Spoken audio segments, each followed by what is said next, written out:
à ce premier Global Industry Connect. 4 jours de webinaires thématiques dédiés aux univers que vous retrouvez traditionnellement dans Global Industry. Je suis François-Xavier Hermelin, rédacteur en chef de manufacturing.fr et je vais vous accompagner durant ce webinaire dédié à Smartech informatique industrielle. Dans un instant, nous suivrons 7 fiches de 3 minutes chacun présentant une nouveauté, un produit ou une solution. Avant de démarrer, un mot sur les outils à votre disposition pour optimiser cette expérience webinaire qui, je pense, pour vous est nouvelle comme pour moi. Sous la fenêtre vidéo, vous avez tous les noms des intervenants et des entreprises. En vous connectant via MyGI Connect, vous avez un petit tuto en haut de l'écran pour ceux qui ne seraient pas connectés. Vous avez accès au planning de rendez-vous pour prolonger la découverte par un échange business. Car notre objectif est bien sûr de déclencher des opportunités au sein de l'écosystème. Utilisez donc cette fonctionnalité. Tout au long du webinaire, vous pourrez interagir dans le fil de discussion à droite de votre écran. Attention, il y a 2 fils, un fil chat et un fil questions, et un troisième sondage d'ailleurs. Mais si vous voulez poser une question, utilisez bien le fil question. Vous poserez votre question et si elle a déjà été posée, vous mettrez un like qui permettra de faire remonter la question dans le fil de discussion et me permettra de la poser en premier. Et on commande tout de suite en retrouvant Monsieur Cyril Gratch, Algayer ES France, qui va nous parler d'ERP. À vous, Monsieur Gratch. Merci bien. Voilà, donc on va pouvoir passer sur le slide qui suit. Donc, quelques mots autour de Nagarro Algayer en France. Donc, Nagarro Algayer est un groupe allemand présent dans 25 pays avec 11 000 collaborateurs qui sont spécialisés dans l'intégration de solutions ERP et solutions informatiques dans les PME et les ETI. En France, nous sommes 80 collaborateurs qui sont répartis sur 3 sites, à Strasbourg, le siège social, Paris et Grenoble. Nous disposons d'une double compétence, à la fois en fait une expertise métier dans les industries de la fabrication sur mesure, l'ingénierie, la construction et les services professionnels, mais aussi l'adaptation et l'intégration en fait de solutions digitales qui sont adaptées au contexte et aux enjeux des PME et des ETI. Si on passe sur le slide suivant. Donc pour illustrer un exemple en fait de solutions métiers que nous mettons à disposition, nos consultants, de par en fait leur expérience passée dans des métiers autour de la R&D, la production ou encore la gestion d'affaires, mais aussi grâce à une expérience en fait d'intégration ERP de plus de 10 ans, ont industrialisé une solution de mise en œuvre en fait spécialisée dans les processus engineering to order, avec un ensemble en fait de process et de scénarios qui sont préconfigurés en fait dans le RP pour mettre à disposition une solution qui elle est adaptée en termes de sizing et aussi en termes de budget pour les PME et les ETI. À savoir, donc si on passe sur le slide qui suit, que en fait cette solution embarque un ensemble d'innovations en plus des processus qui sont préconfigurés donc pour tester certaines nouveautés autour en fait de l'expérience utilisateur. On voit bien un petit peu les nouveautés autour de solutions du type Alexa et autres pour en fait converser avec une interface. C'est ce qui se fait de plus en plus aujourd'hui avec les ERP.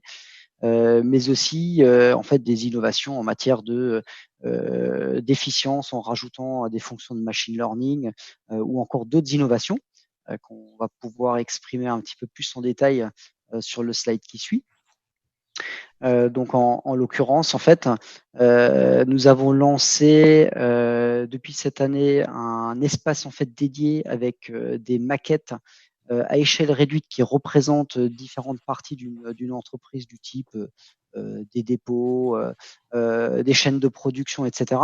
Et l'objectif, c'est de connecter en fait à la fois ces maquettes donc à la solution ERP SAP S4HANA, mais aussi d'y tester un ensemble de nouveautés en termes de technologie, du type des capteurs IoT pour déclencher des processus de maintenance de manière automatique, ou alors des fonctions de reconnaissance d'image. Alors je vous rassure, c'est pas pour tester la température au Covid, mais c'est bien pour des applications industrielles et notamment en fait des reconnaissances de produits permettant de faire des scénarios qualité de manière automatisée. Ou encore, par exemple, de faire des entrées, des sorties de stock grâce à la reconnaissance en fait des produits et des configurations types qui sortent des chaînes de production. Ce qu'il faut retenir de notre savoir-faire, donc nous avons des équipes en fait qui ont une expérience professionnelle en moyenne de 15 ans, avec une approche qui allie à chaque fois en fait à la fois une expérience métier du fait du passé d'avant le métier de consultant SAP, mais aussi toute cette expérience en fait d'intégration logicielle. Et pour finir, le dernier point à retenir, c'est notre capacité d'innovation et accompagner en fait les PME ETI pour leur mettre à disposition des innovations qui sont pragmatiques et réalistes au regard de leurs enjeux. Et donc, voilà. vous accompagnez les PME et les ETI, mais pas les TPE? Alors, les TPE, dans certains cas, en fait, sur des typologies de projets, oui. C'est vrai que les TPE, en règle générale, ne basculent pas forcément sur SAP. Donc, on a un adressage qui est plutôt à partir de 150 millions d'euros de chiffre d'affaires jusqu'au milliard. Voilà, c'est ça aujourd'hui. Ah oui, d'accord, ça exclut bien les TPE. Tout à fait. Ok. Bon, merci beaucoup. Je vais passer la parole maintenant pour parler de solutions de modélisation à Monsieur Godin de PragmaDev. Oui, merci. Je suis directeur fondateur de la société PragmaDev et on est éditeur de logiciels et nous éditons 2 lignes de produits qui ont la particularité de travailler sur des modèles exécutables.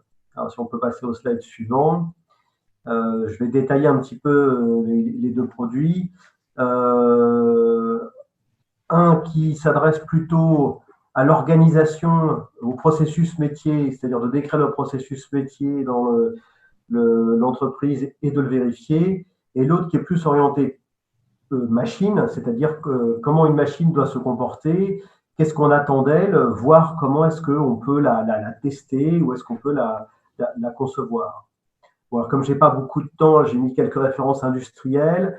Je pense que dans le cadre de cette intervention, celle qui est la plus intéressante, c'est Renault qui utilise PragmaDev Studio pour la gestion de leurs usines de tôlerie. Voilà, si vous pouvez passer au slide suivant. Alors, juste pour montrer un peu ce que ça fait techniquement, voilà par exemple un processus métier qui est bon, là, animé automatiquement, mais en fait, c'est l'utilisateur qui doit cliquer pour faire avancer, choisir les scénarios qu'il veut réaliser. Vous avez une trace d'exécution. Donc ça, c'est un moyen de vérifier que le processus métier qu'on a décrit est effectivement correct. Au lieu d'avoir des interprétations, si vous voulez, de différents processus, on a la machine qui l'interprète suivant le standard. Donc ça, c'est, je dirais, interactif, c'est l'utilisateur qui regarde avec ses collègues. Et puis, il y a un outil d'exploration qui permet d'automatiquement aller chercher tous les cas possibles et de vérifier si, par exemple, des chemins ne sont pas atteignables, parce que finalement, il y a des scénarios qui ne peuvent jamais arriver. Et donc là, ça, c'est probablement une erreur d'écriture. L'autre possibilité, c'est de vérifier des propriétés dans l'exploration. Donc ça, c'est vraiment organisationnel, les processus métiers, on va les écrire, les vérifier avec cet outil. Si on peut passer au slide suivant. L'autre outil, c'est PragmaDev Studio. Donc là, c'est plutôt pour la spécification, la conception et le test de systèmes communicants. On va décrire l'architecture, le comportement du système sous forme de machine d'état. Donc, c'est très orienté machine d'état événementielle. Et un peu la même manière que l'outil PragmaDev Process qui est sur le... On va pouvoir faire du pas à pas dans le modèle, l'exécuter, vérifier qu'il est correct avant d'aller plus loin. Donc, c'est cet outil-là qui est utilisé typiquement, donc je disais par Renault pour la gestion de ses usines de tôlerie, mais aussi par exemple par Airbus pour tous les contrôles de trafic aérien qui sont embarqués dans tous leurs avions, dans tous leurs modèles d'avions. Voilà, donc on est une TPE française basée à Paris, mais voilà, on arrive à travailler avec des très grands groupes parce qu'on a une particularité, c'est le formalisme des modèles sur lesquels on travaille et qui permettent un niveau de vérification très avancé. Voilà, je crois que ça fait à peu près 3 minutes. Ah, un petit peu plus, mais pas beaucoup plus. Merci beaucoup. Et permettez-moi d'être pragmatique et en vous demandant combien ça coûte. Alors, c'est un peu difficile de répondre à cette question. On va dire, si vous le louez, ça coûte à partir de 90 € par mois. Ça dépend quel module vous prenez. Mais on voit c'est l'ordre de grandeur. Si vous l'achetez, c'est quelques milliers d'euros. Enfin, c'est pas des très grosses sommes. Ok, je vous remercie beaucoup. Alors, gouverner, c'est prévoir. Vous avez la solution pour prévoir, Monsieur Jean-Baptiste Léger de SNEF Predict. Oui, bonjour à toutes et tous. Merci beaucoup. Predict est une société donc du groupe SNEF, une filiale du groupe SNEF. Nous développons donc des technologies prédictives pour l'industrie maintenant depuis 20 ans et j'en suis le directeur général. Et nous pouvons passer à la slide suivante. Donc le groupe SNEF est un groupe qui est né en 1900, début des années 1900 en fait, qui conçoit et intègre des solutions multitechniques pour différents domaines de l'industrie, de la marine, de l'énergie, des infrastructures et des bâtiments. C'est un groupe indépendant qui est tourné vers l'avenir et donc qui est au cœur de la révolution énergétique et de la transformation numérique. Nous comptons aujourd'hui 12 500 collaborateurs et nous faisons 1,7 milliard d'euros de chiffre d'affaires. Nous sommes implantés partout, on va dire en France, en Europe de l'Ouest, en Afrique, en Amérique du Sud et en Australie. Predict donc est une filiale donc du groupe qui est pionnière dans le domaine des technologies numériques de prédiction et leader dans l'application de ces solutions à l'industrie. On a un produit phare qui s'appelle CASEM, qui apporte une aide à l'anticipation de différents types de problèmes que l'on peut avoir dans l'industrie, que ce soit des pertes des performances, des écarts de qualité, des surconsommations énergétiques et des dysfonctionnements de manière générale. Et on peut le faire plusieurs semaines, voire plusieurs mois à l'avance. Les meilleures prédictions que nous ayons pu faire sont effectivement plus de 6 mois à l'avance. Predict pionnière et dans le domaine parce que dès 2004 en fait, même si les technologies prédictives sont plus connues maintenant, mais nous les avons mis en application nous dès 2004 avec des premières prédictions jusqu'à 3 mois à l'avance dans le domaine des industries du batch de poudre minérale. Et donc aujourd'hui, nous avons plus de 300 000 équipements qui sont sous anticipation de nos solutions. L'intérêt pour les entreprises, c'est de pouvoir accroître leur production, donc jusqu'à 5% d'augmentation de production, de diminuer les défauts et les non-qualités au niveau des produits, donc jusqu'à 30% de réduction de ces défauts et de ces non-qualités, et de pouvoir diminuer les surconsommations énergétiques jusqu'à 15%. Donc des chiffres assez intéressants qui apportent du coup des retours sur investissement en quelques mois, entre 6 et 12 mois, en principe, les solutions sont rentabilisées. CASEM donc est un produit qui est relativement en avance sur les autres solutions logicielles que l'on peut retrouver sur le marché, car elle met en œuvre différents différenciateurs, dont un workflow de résolution de problèmes qui est bâti autour d'une algorithmie éprouvée, intégrant à la fois de la détection précoce, à la fois du diagnostic prédictif, de l'anticipation, des bilans de santé, du pronostic et de l'évaluation de la durée de vie résiduelle.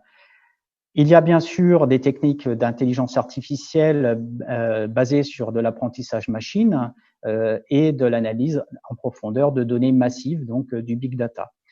L'approche méthodologique de Predict repose sur 3 piliers, qui est déjà de comprendre les systèmes, donc plutôt orienté, on va dire, physique au sens général, qui consiste également à connaître le système au travers donc de l'expérience de nos clients et des exploitants des installations industrielles, et bien sûr la science des données pour analyser les systèmes, et c'est ce qui fait donc la solution de prédiction.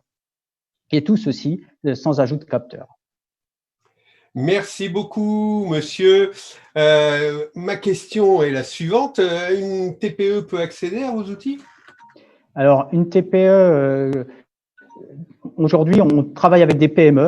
Et effectivement, on travaille avec des grands groupes, bien entendu, mais on travaille avec des PME, avec des TPE.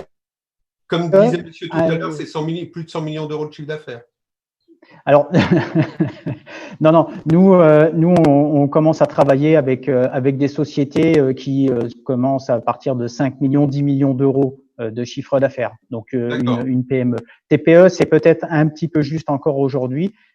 Pour autant, on a bien éprouvé le modèle, et il y a quelques années, effectivement, ça s'adressait uniquement à des grands groupes. Aujourd'hui, par rapport à la maturité de nos technologies, des PME peuvent effectivement y accéder.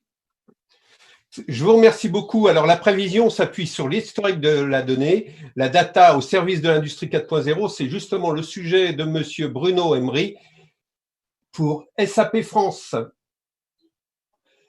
Merci pour cette introduction. Donc, effectivement, je suis Bruno Emery, je suis en charge de l'industrie 4.0 chez SAP, et je souhaiterais, à travers ce pitch de 3 minutes, vous présenter l'initiative SAP Industry for Now, qui est la réponse de SAP au défi de l'industrie 4.0. Donc, ce qu'on peut dire, c'est que vous connaissez sans doute vous connaissez sans doute SAP pour son ERP ou le leader des applications d'entreprise. Ce qu'il faut savoir, c'est que la supply chain et le manufacturing sont vraiment dans l'ADN de SAP depuis son origine. On peut penser par exemple au processus MRP. Et dans cette continuité, SAP est à l'origine de l'industrie 4.0. C'est une initiative qui vient d'Allemagne, avant d'être devenue globale. Et dans cette initiative, lorsqu'elle a été lancée en Allemagne en 2011, SAP est un des membres fondateurs de l'industrie 4.0. Puis ensuite, en 2015, on a lancé l'architecture avec d'autres acteurs du marché, l'architecture RAMI, qui est l'architecture de référence de l'industrie 4.0. Et plus récemment, en 2019, on a lancé l'Open Industry Alliance 4.0, qui rassemble différents acteurs de l'entreprise, des entreprises autour de l'industrie 4.0, d'offreurs de solutions ou de services. Et également en France, on a décliné cette initiative avec le Club Continuité Numérique, le CCN, qui regroupe un certain nombre d'offreurs avec lesquels on a développé, vous le verrez à la fin de ma présentation, une concept machine qui permet de mettre en évidence l'apport de l'industrie 4.0. Donc, sur la slide suivante, en fait, ce qu'on va voir, c'est quels sont les enjeux à prendre en compte. Déjà, premier enjeu, c'est la volatilité. La volatilité, ça va demander d'être adaptable, une adaptabilité qui n'est plus une option, mais qui est un impératif. Et pour ça, il va falloir concilier différentes demandes. Par exemple, il va falloir concilier une demande de clients, des clients qui veulent des produits hyper personnalisés. Ça, c'est vrai en B2C. On a tous en tête des exemples dans le B2C, mais c'est aussi vrai en B2B, où certaines entreprises fondent leur business model sur le fait de pouvoir apporter des solutions hyper personnalisées à leurs clients industriels. Il faut conjuguer donc cette demande de produits personnalisés avec l'efficacité. Donc ça, c'est le principe de la mass customisation. Chaque produit ne doit pas être une œuvre d'art à des prix d'œuvre d'art, ça doit être disponible, hyper personnalisé, mais à des prix proches de la mass production. Et enfin, dernier élément avec lequel il faut concilier ces deux précédentes demandes, c'est le développement durable. On sait à quel point le développement durable est important aujourd'hui pour la planète.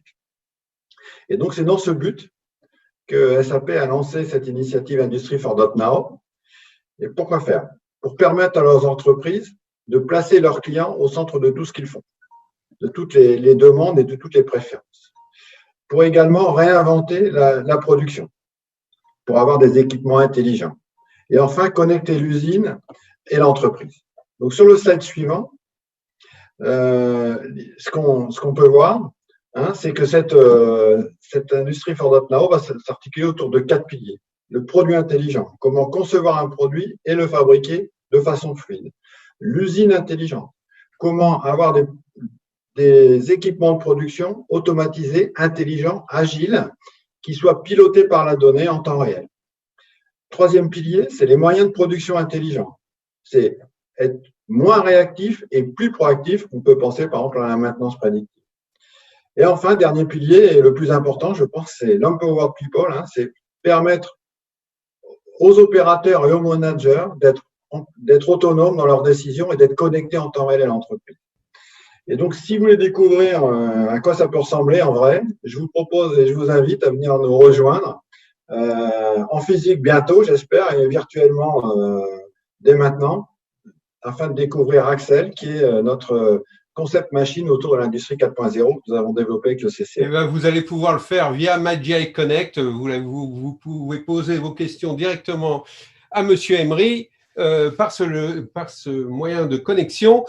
La modernisation de l'outil industriel que vous avez évoqué passe par la digitalisation des TPE. Ça constitue 80% du tissu industriel français. Et vos solutions leur correspondent-elles? Oui, alors on a des solutions pour tout type d'entreprise. Faut savoir qu'on a des solutions en ERP qui s'appellent Business One et By Design, qui adressent des clients industriels à partir de 5 utilisateurs, par exemple. Donc, on a effectivement des petites sociétés industrielles qui ont besoin de s'organiser et qui ont besoin de gérer leur processus de production à travers nos solutions. Et effectivement, on a des solutions pour ces entreprises. Je vous remercie.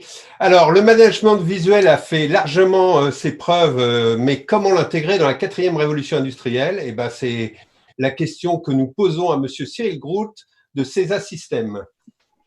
Oui, bonjour à tous et merci aux participants d'être présents. Donc, je suis Cyril Groult, donc le responsable des ventes pour la France pour CESA Systèmes, et donc je vais vous présenter CESA, le management visuel digital.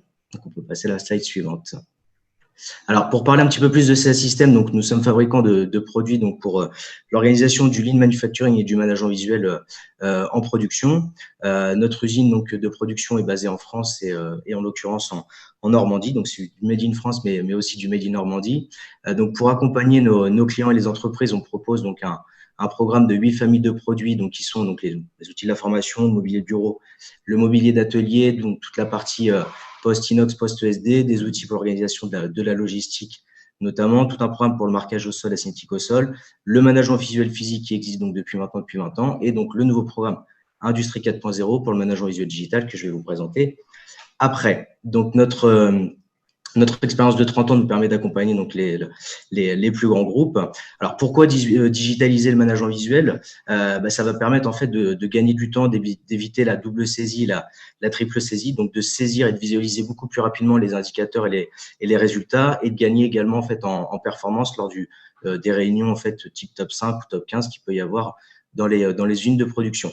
Donc, la plateforme CESA, donc c'est une plateforme web qui s'installe en fait sous base serveur SQL, donc sur le serveur de nos clients, ou pourquoi pas sur un serveur en parallèle. Et donc, l'organisation que vous pouvez retrouver donc au niveau des points A, B, C, D, c'est l'organisation où vous allez avoir donc une listation où vous allez pouvoir faire la saisie donc de vos résultats et consulter les documentations qu'il peut y avoir, par exemple sur un poste de travail, comme les fiches de documents qualité ou les consignes sécurité. La solution B, donc in-board, donc là on va plutôt retrouver des écrans de diffusion où le chef d'équipe va pouvoir faire un partage d'écran et donc saisir les résultats et mettre en place donc les plans d'action avec ses collaborateurs. La solution C, donc on va retrouver un écran e-meeting, donc un écran interactif tactile, où là on est plus au niveau d'un secteur de production et on va également donc faire le bilan de l'ensemble des îlots de production, des lignes de production, mais également saisir les indicateurs. Et l'UActiveBoard, donc là on est plutôt sur un écran interactif pour tout ce qui est également formation, travail collaboratif en salle de réunion. On peut passer, hop. Donc là, vous avez un exemple et un visuel donc du module CESA Hub tableau de bord. Donc le but du tableau de bord, c'est de pouvoir en fait concevoir l'ensemble de vos indicateurs de performance et par exemple de production. Donc les thèmes comme vous avez ici, sécurité, qualité, délai, coût, innovation. Donc vous avez la totalité à la main pour pouvoir les paramétrer. Vous pouvez donc paramétrer vos seuils vert, orange, rouge pour indiquer si votre journée était bonne en termes de sécurité, moyenne ou mauvaise.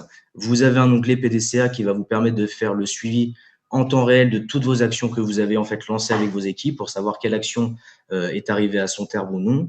Et donc, pour chacun des thèmes que vous avez ici, vous avez la possibilité d'associer des indicateurs de saisie que vous pouvez voir en partie basse qui vont vous permettre en fait de saisir vos résultats manuellement ou de les reprendre depuis un automate et donc de pouvoir indiquer par exemple le nombre d'arrêts au niveau des lignes, le nombre d'accidents qu'il y a pu avoir, le nombre de réclamations clients, le taux de rebut sur des pièces. Donc tout ça, c'est également 100% paramétrable. L'intérêt, c'est qu'instantanément, on peut voir si les indicateurs sont verts, tout va bien. Si les indicateurs sont orange ou rouge, on va se poser des questions, on va mettre en place les actions nécessaires pour pouvoir corriger. Donc, on est clairement dans le management visuel, mais d'un point de vue digital, donc on gagne beaucoup de temps et on améliore le travail collaboratif. Merci beaucoup. Vous allez dire que je suis obsédé, mais combien ça coûte? Alors, la licence, en fait, c'est de la licence, je dirais, par personne. Donc, en fait, c'est le principe de l'offre à tiroir. Là, je vous ai présenté qu'un module qui est le module tableau de bord. Donc, en fait, on est sur une licence par personne. Il y a un coût de première licence qui est de 950 € pour le tableau de bord, donc tout à fait abordable pour tout type d'entreprise. Et donc, après, au niveau de la deuxième licence, donc au niveau du deuxième utilisateur, on passe à 450 € la licence pour le module tableau de bord.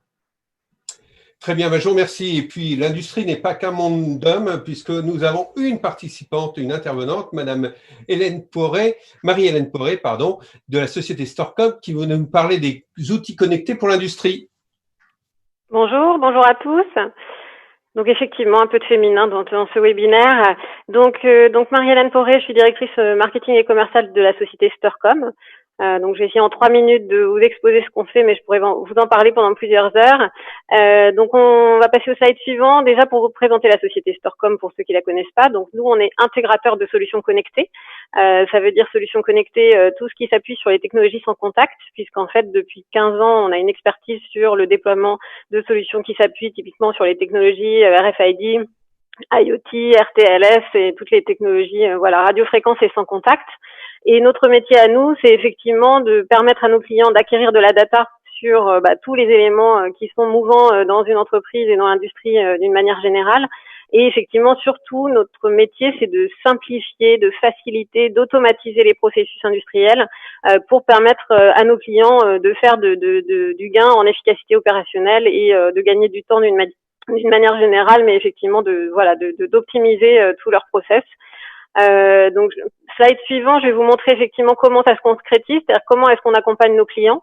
Donc, en fait, on a capitalisé un peu toute notre expertise depuis 15 ans sur ces solutions-là, après en avoir déployé un peu dans tout type d'industrie, dans une solution qui s'appelle View et qui permet effectivement de faire bénéficier à nos clients d'une part de toute notre expertise et toute la partie qu'on peut standardiser par rapport aux problématiques qu'on rencontre dans toutes les industries et en même temps de permettre à nos clients de la personnaliser puisqu'on sait que c'est capital. Toutes les industries ont des process différents, même si ils travaillent sur des secteurs similaires, on trouve toujours des spécificités, des particularités et c'est très important pour nos clients d'avoir une solution non pas à laquelle ils doivent s'adapter et dans laquelle ils doivent se fondre, mais plutôt une solution qui permet de s'adapter à leur process et de leur permettre de les accompagner dans la conduite du changement, mais dans une logique qui soit pertinente.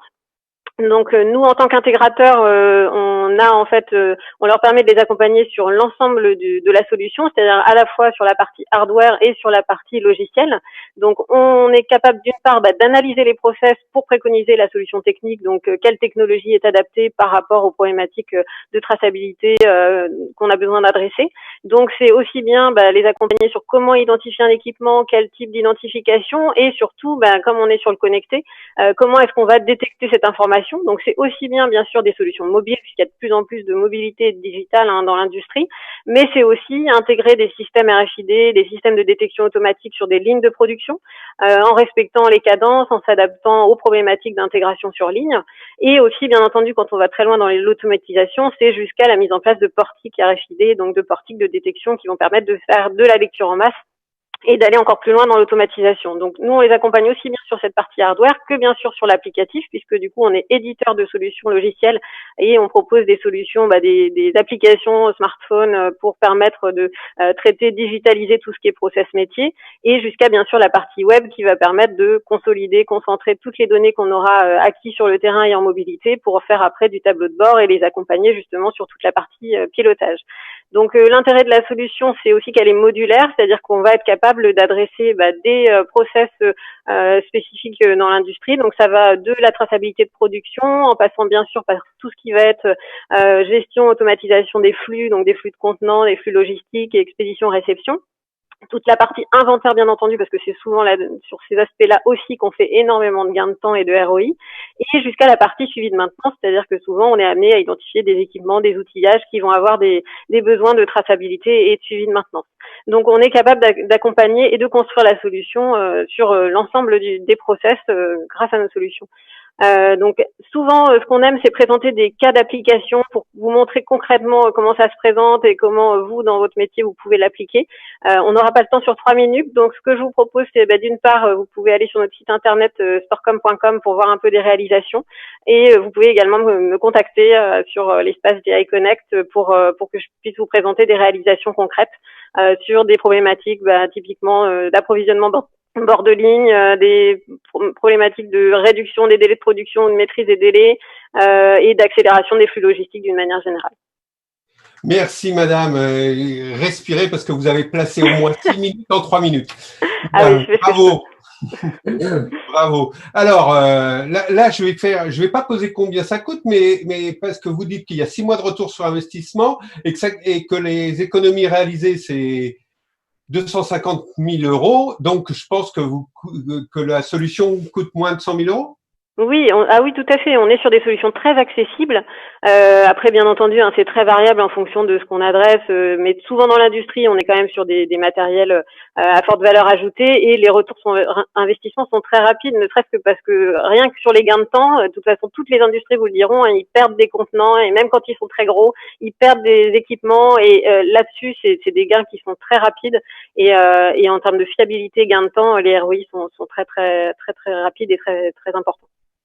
Alors, nous avons commencé par parler ERP. Nous y revenons avec Monsieur Domary pour la société Silab. Oui, bonjour. Merci de cette introduction.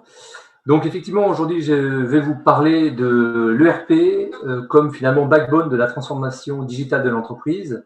Colonne vertébrale. Pardon ? Colonne vertébrale. Oui, la colonne vertébrale, tout à fait. La transformation numérique, elle est en marche, nous la voyons partout. C'est un mouvement profond à tous les niveaux de notre société, l'économie, la famille, la culture, la santé, l'entreprise, bien sûr. Et on se rend compte que des outils logiciels sont au cœur de cette transformation, pour qu'ils sont un fort vecteur de valeur. Donc, effectivement, l'ERP, ça n'est pas nouveau, mais dans tous les cas, ils apportent de plus en plus sur le système d'information de l'entreprise des éléments de valeur très forts, et notamment dans les PME qui ont un fort besoin de développement. Alors, comment évoluer finalement dans cette course au digital et dans un environnement de plus en plus disruptif, et comment finalement se transformer pour durer.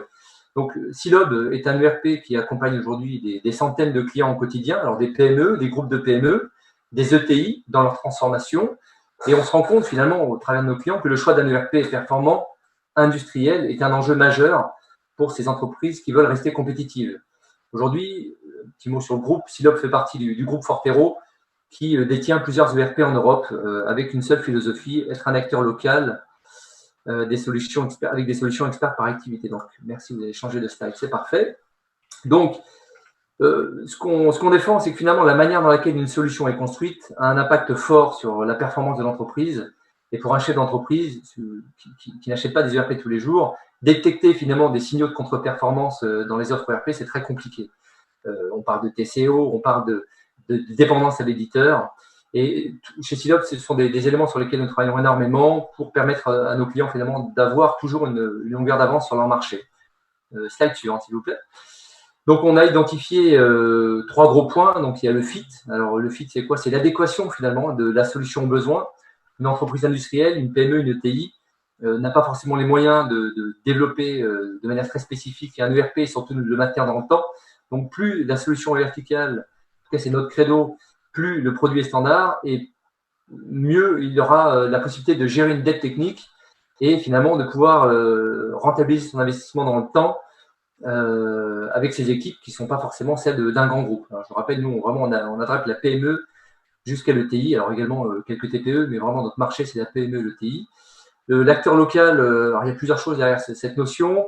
Nous, on est éditeur intégrateur, et c'est ce qu'on défend chez Fortero. Dans chaque pays, on a des éditeurs locaux qui intègrent leurs solutions dans les pays, et notamment chez Silob, finalement, on décline cette volonté à tous les niveaux.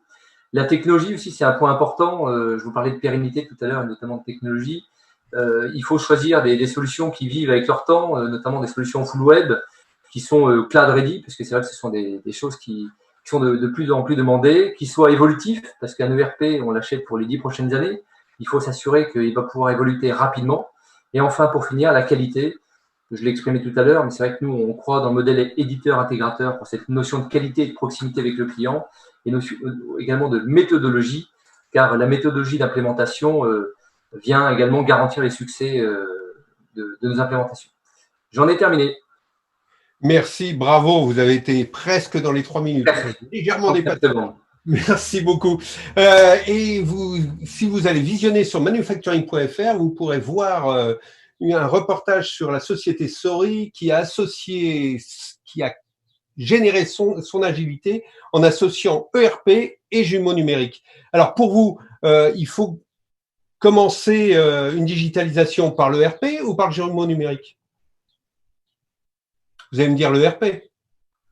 Non, je ne vous ferai pas une réponse de ce type-là. Non, je vous dirais tout simplement que finalement, tout dépend vraiment du contexte de l'entreprise. Je pense que chaque entreprise a un contexte industriel et des urgences à gérer. Et tout dépend où est-ce qu'elle en est en termes de maturité. Et l'un peut être plus rapide à implémenter que l'autre ou plus urgent à implémenter que l'autre. Alors, j'ai une question pour SAP. Quelle est la stratégie, Monsieur Emery, donc, quelle est la stratégie utilisée pour dépasser les grands compétiteurs étrangers type 1C ou 1C, je ne sais pas. Je ne sais pas non plus. C'est la question au hit parade. Hein. D'accord. Alors, le sujet sur lequel je peux répondre, quel est notre positionnement spécifique en fait, hein. Notre positionnement spécifique, il tient en deux choses. Un, c'est d'avoir une solution de bout en bout, pour pouvoir mettre des processus métiers de bout en bout. Parce que ce n'est pas juste en réglant un problème à un endroit qu'on va vraiment changer les choses, qu'on va vraiment changer de dimension, qu'on va pouvoir aller vers des nouveaux business models. Donc ça, c'est la première chose. Donc, ce n'est pas regarder chaque solution dans son coin, mais regarder l'ensemble. Et le deuxième paramètre, c'est tout ce qui est technologie innovante. C'est tout ce qui va permettre de rendre plus intelligent, plus adaptable, plus agile les processus. Donc, ça va être l'intelligence artificielle, le machine learning, mais ça peut être aussi l'IoT ou industrial IoT dans l'industrie 4.0.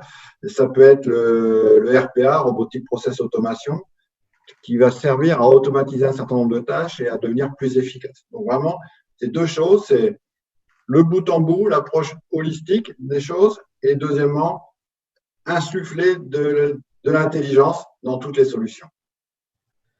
Très bien. Alors, j'ai une autre question. Alors, cette fois au sujet de CACEM. Alors, la question est formulée pas d'une façon de question, donc c'est un peu compliqué. Je vous la lis telle quelle.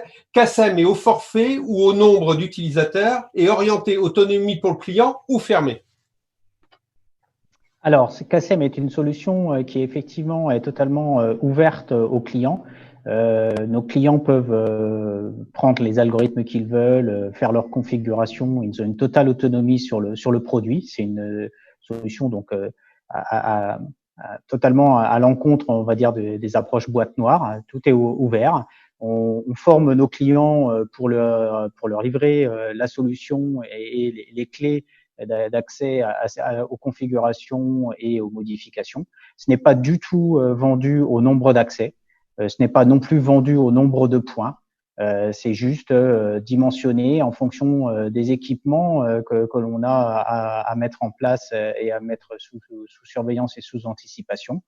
Voilà. Et on a à la fois des solutions qui s'achètent avec des licences qui sont limitées à 5 ans, ou alors des abonnements mensuels. Et de plus en plus, en fait, on a des offres d'abonnements mensuels qui permettent de maîtriser mieux sa dépense. Voilà. Donc, des architectures, on va dire plutôt cloud privé, qui permet à nos clients donc de gérer leurs besoins, leurs demandes en fonction de leur budget.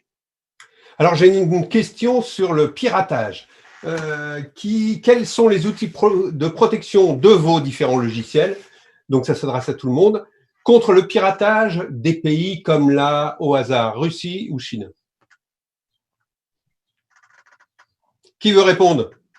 Qui se sent le plus concerné? Pierre Il y a moins Attal, de je pense au commerciale avec sens, la Russie ou la Chine. je pense au sens sécurité, c'est-à-dire protéger ses données. Je pense que c'est ça. Donc, C'est ce que j'entends, oui. donc, en fait, par exemple, chez SAP, on a des offres spécifiques pour justement sécuriser à la fois les accès, segmenter ce qu'on peut faire et également vraiment des solutions qui permettent de se prémunir de ce piratage, de ce vol d'informations. Et donc ça fait partie intégrante de la solution. Donc ça, c'est dans les solutions.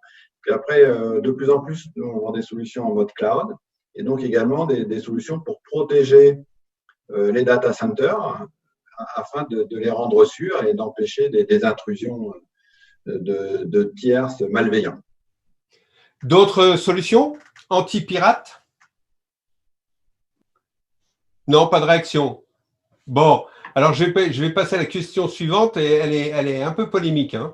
Question pour les PME, y a-t-il un sentiment de gouvernance du marché des logiciels industriels par les grands monopoles? Quels sont les moyens de faire vivre son business dans ces conditions? Cette question vous provoque peu de réactions. Moi, je peux peut-être réagir parce qu'on a une TPE, qu'on est effectivement des fois en concurrence avec des très grands éditeurs de logiciels, alors, ou français comme Dassault Systèmes, ou étrangers comme IBM. Alors, je suis pas très sûr de comprendre la question. Ce qui est vrai, c'est que quand vous avez des sociétés qui ont une puissance marketing consistante, qu'ils arrivent à monter je dirais un engouement, un effet de mode, on pourrait dire, mondial, c'est très très difficile de lutter contre ça. Ça c'est vrai. Donc nous on essaie de se positionner sur une niche, de répondre à des problématiques très précises sur lesquelles ils sont pas exactement, et puis on se glisse dans les interstices. Je pense que la problématique, elle va être plutôt pour l'ETI, parce que l'ETI, elle est vraiment coincée entre le marteau et l'enclume. Elle ne peut pas se frayer un chemin dans les interstices. Elle ne va pas y arriver, il me semble-t-il. C'est peut-être là où c'est plus délicat. Mais pour nous, TPE, on arrive toujours on est agile à trouver un positionnement qui passe. Par la différenciation sur des niches à valeur ajoutée. Voilà, tout à fait. Ouais.